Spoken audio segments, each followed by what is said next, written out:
Hey guys, it's Mrs. Yeagle, and this is the next section of chapter 13. I'm starting on the bottom of page 199. Her hand crept to her necklace.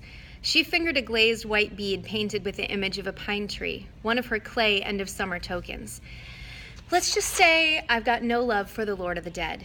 You can't be tempted to make a deal for your mom. What would you do if it was your dad? That's easy, she said. I'd leave him to rot. You're not serious.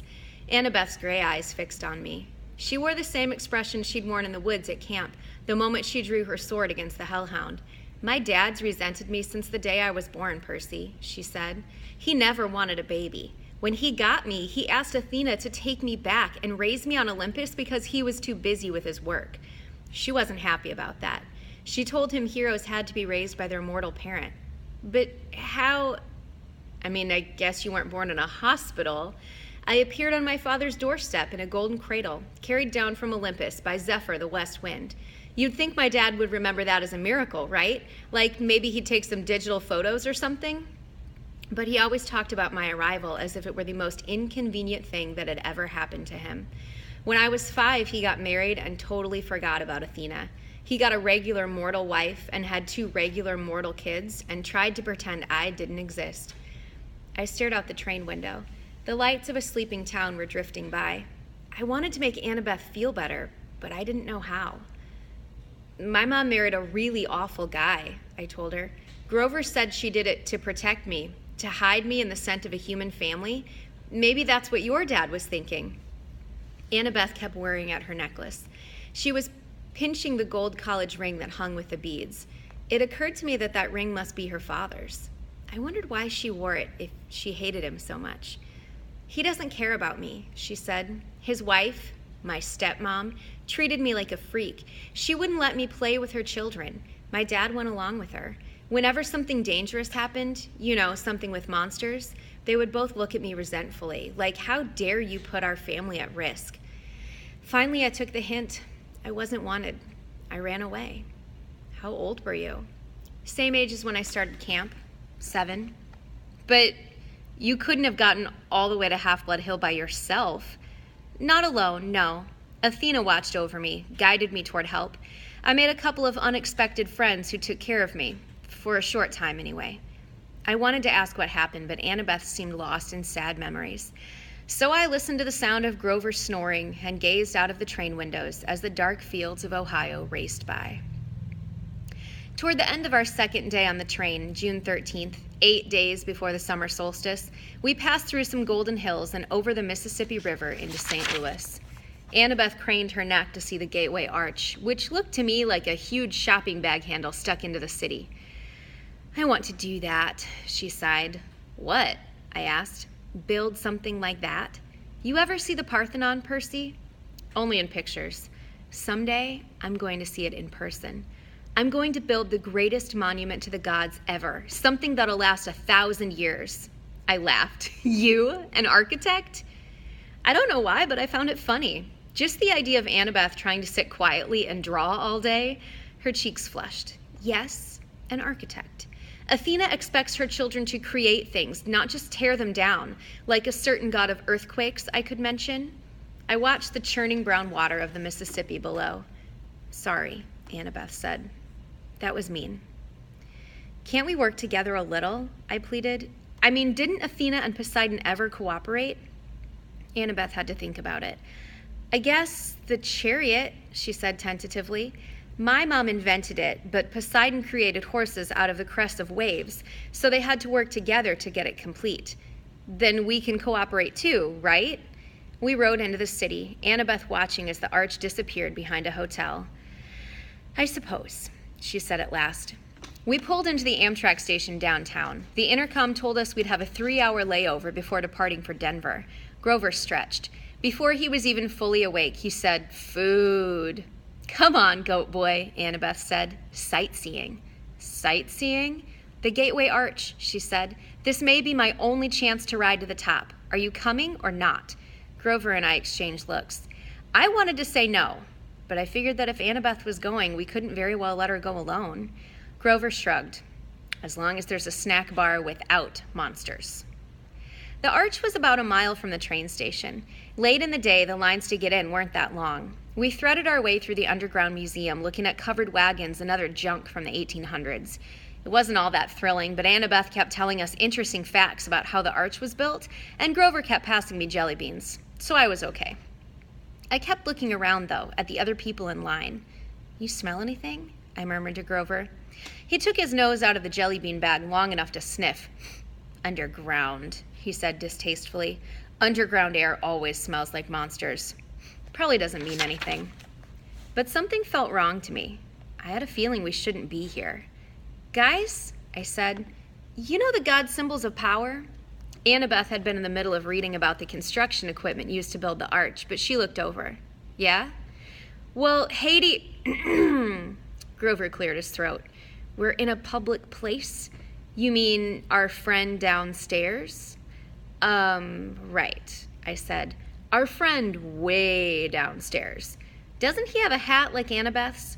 "You mean the Helm of Darkness," Annabeth said. "Yeah, that's his symbol of power. I saw it next to his seat during the Winter Solstice Council meeting." "He was there?" I asked. She nodded. "It's the only time he's allowed to visit Olympus, the darkest day of the year. But his helm is a lot more powerful than my invisibility hat, if what I've heard is true." "It allows him to become darkness," Grover confirmed. "He can melt into shadow or pass through walls. He can't be touched or seen or heard. And he can radiate fear so intense it can drive you insane or stop your heart. Why do you think all rational creatures fear the dark?" "But then, how do we know he's not here right now watching us?" I asked. Grover and Annabeth exchanged looks. "We don't," Grover said. "Thanks. That makes me feel a lot better," I said. "Got any blue jelly beans left?" I'd almost mastered my jumpy nerves when I saw the tiny little elevator we were going to ride to the top of the Arch in, and I knew I was in trouble. I hate confined places. They make me nuts. We got shoehorned into the car with this big fat lady and her dog, a Chihuahua with a rhinestone collar. I figured maybe the dog was a seeing eye Chihuahua because none of the guards said a word about it. We started going up inside the Arch. I'd never been in an elevator that went in a curve, and my stomach wasn't too happy about it.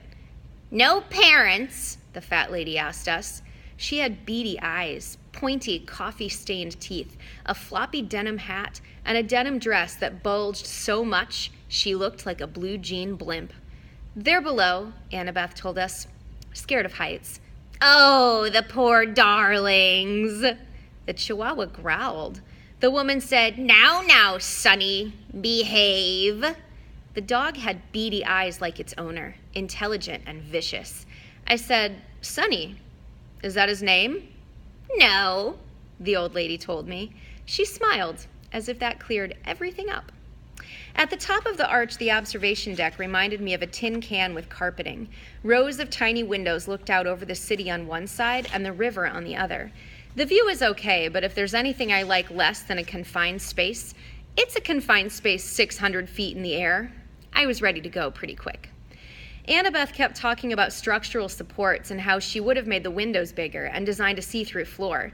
She probably could have stayed up there for hours, but luckily for me, the park ranger announced the observation deck would be closing in a few minutes. I steered Grover and Annabeth toward the exit, loaded them onto the elevator, and I was about to get in myself when I realized there were already 2 other tourists inside. No room for me. The park ranger said, "Next car, sir." "We'll get out," Annabeth said. "We'll wait with you." But that was going to mess everybody up and take even more time, so I said, "No, it's okay. I'll see you guys at the bottom." Grover and Annabeth both looked nervous, but they let the elevator door slide shut. Their car disappeared down the ramp. Now the only people left on the observation deck were me, a little boy with his parents, the park ranger, and the fat lady with her Chihuahua. I smiled uneasily at the fat lady. She smiled back, her forked tongue flickering between her teeth. Wait a minute. Forked tongue? Before I could decide if I'd really seen that, her Chihuahua jumped down and started yapping at me. Now, Sonny," the lady said, "does this look like a good time? We have all these nice people here." "Doggy," said the little boy. "Look, a doggy." His parents pulled him back. The Chihuahua bared his teeth at me, foam dripping from his black lips. Well, son, the fat lady sighed, if you insist. Ice started forming in my stomach. Did you just call that chihuahua your son? Chimera, dear, the fat lady corrected, not a chihuahua. It's an easy mistake to make. She rolled up her denim sleeves, revealing that the skin of her arms was scaly and green. When she smiled, I saw that her teeth were fangs. The pupils of her eyes were sideways slits like a reptile's. The chihuahua barked louder, and with each bark it grew. First to the size of a Doberman, then to a lion. The bark became a roar. The little boy screamed. His parents pulled him back toward the exit, straight into the park ranger, who stood paralyzed, gaping at the monster. The chimera was now so tall its back rubbed against the roof. It had the head of a lion with a blood-caked mane, the body and hooves of a giant goat, and a serpent for a tail, a 10-foot-long diamondback growing right out of its shaggy behind. The rhinestone dog collar still hung around its neck, and the plate-sized dog tag was now easy to read. Chimera. Rabid, fire-breathing, poisonous. If found, please call Tartarus, extension 954. I realized I hadn't even uncapped my sword. My hands were numb. I was 10 feet away from the chimera's bloody maw, and I knew that as soon as I moved, the creature would lunge. The snake lady made a hissing noise that might have been laughter. Be honored, Percy Jackson. Lord Zeus